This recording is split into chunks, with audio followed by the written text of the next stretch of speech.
Hi welcome to my channel. Telangana రాష్ట్రంలో గ్రామ పంచాయతీ కార్మికులకైతే శుభవార్త అండి.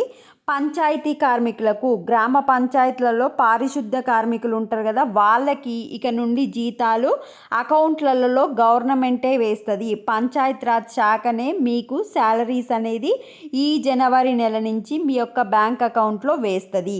పంచాయతీ కార్మికులకు ఇక అకౌంట్లలో జీతాలు ఇప్పటికే బ్యాంకు ఖాతాల వివరాలు సేకరించిన పంచాయతీరాజ్ శాఖ.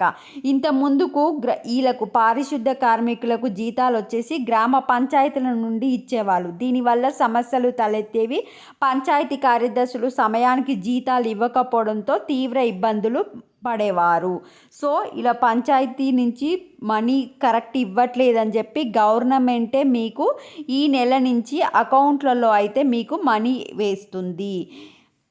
మొత్తం వచ్చేసి 32 జిల్లా పరిషత్తు, 620 మండల పరిషత్లు, 12,769 గ్రామ పంచాయతీలలో దగ్గర 50,000 మంది పారిశుద్ధ కార్మికులు పనిచేస్తున్నారు.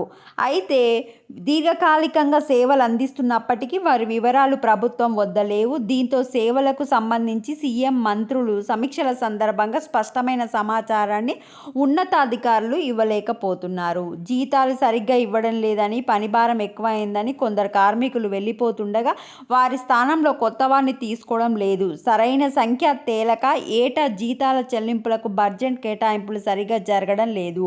ఒక్కోసారి 3 నెలల పాటు జీతాలు అందట్లేదు.